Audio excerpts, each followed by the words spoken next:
All praises due to the Most High, family. We back with another Acres anime review. I just finished watching, family. It's episode 12 of the final season of My Hero Academia. This is the extra episode that we got. The series been concluded, but this the extra episode that we got, and it was teased, like months ago. I don't think it was news. I don't think we knew going into the season that there would be an extra episode, but we knew months ago that this was coming. And family, look, My Hero is my favorite anime series. At a minimum, it's top 2, right? At a minimum, it's my top 2 title. But I'm gonna be honest, family. I don't know. I'm 50-50. I'm on the fence, and I'm really upset that I can't decide which side of the fence I'm on. But there were parts of this episode I liked. But also I just need to look into this because part of this is the narrative around it, right? But let's get into the episode. There's not much to cover in the episode. I mean, really, but it was some cool stuff.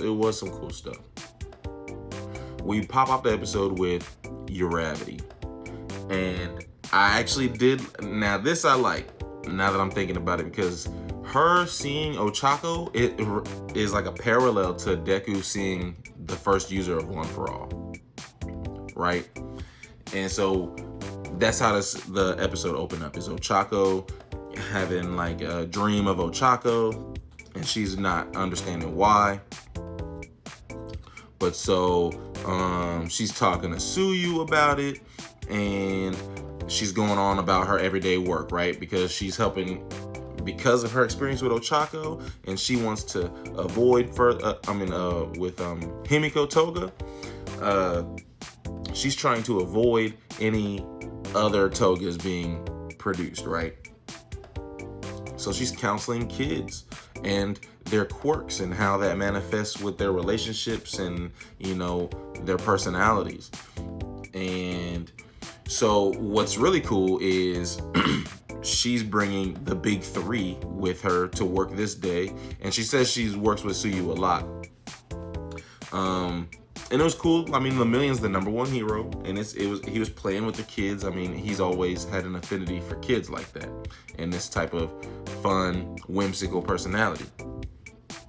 Anyhow, but after that, and this is kind of the point of the episode. But at one point, Sun Eater asked Ochako, he's like, hey, are you sure that you're doing what you want? Which I thought, I didn't even like that he asked that question. That didn't come across, that rubbed me the wrong way. Hey, do you actually like what you're doing?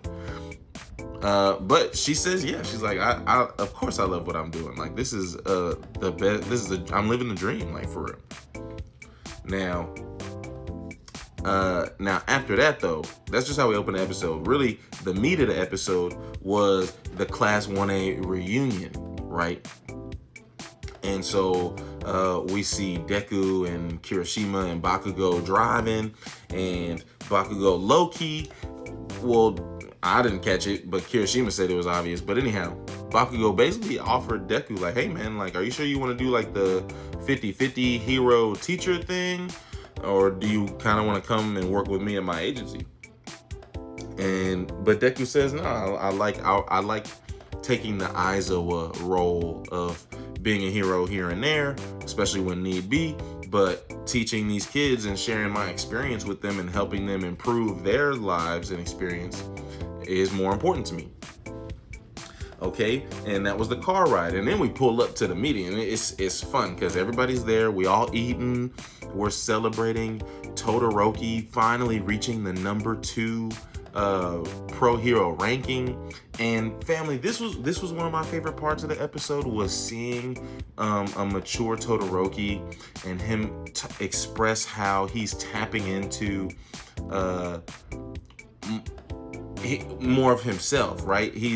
he's less focused on his ambitions and his goal and work, and more tapping into what his interests are. So he mentions he's taking up basically like a pottery class, right? And how he's going out to like a rural Japan and taking a class and learning how to make plates and chopsticks, I think is what he said, right?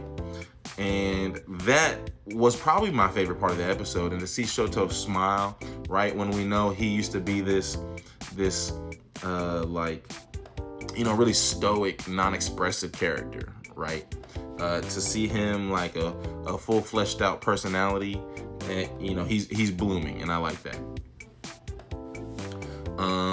Now our fun was in and we see all the rankings, you know, of everybody current day, and it's cool, you know, but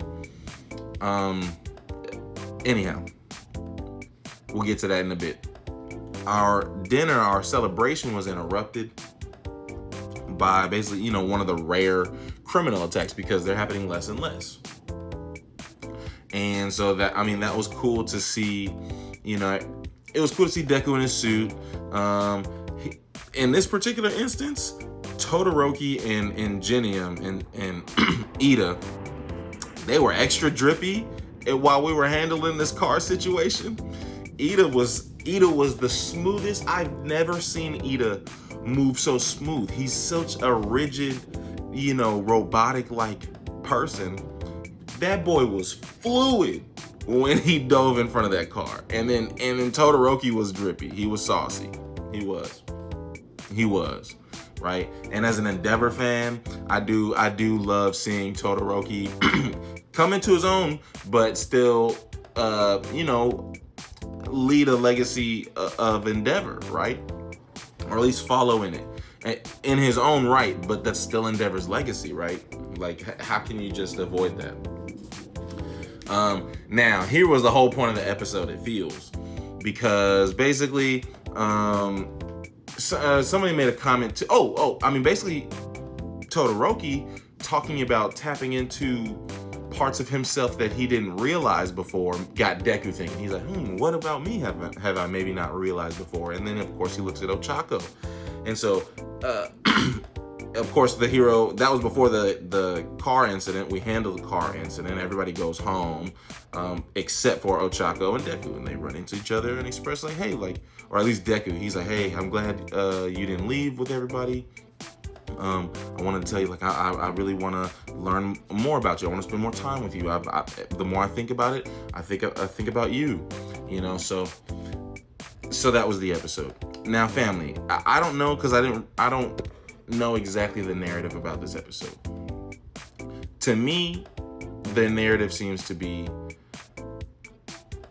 fans did not like the conclusion to Ochako and Deku, and so they wanted more, and they wanted it to be spelled out more plainly to them.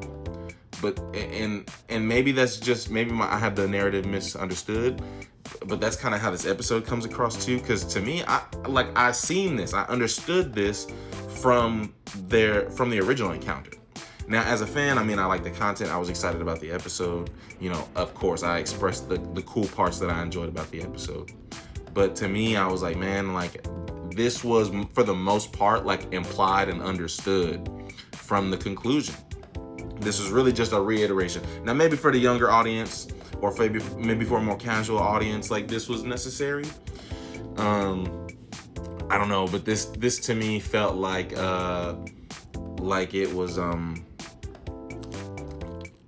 like unfairly demanded or something like that. I don't know. I don't know exactly how I feel about it. That's how I opened up the review, family. But those are my thoughts. I enjoyed parts of it. I feel like it was redundant in a type of way. And I don't know. Please tap into the comments. Correct the narrative for me if I haven't misunderstood. Tell me what y'all thought. Tell me what y'all disliked. But that's all I got, family. All praises due to the Most High. Peace and love.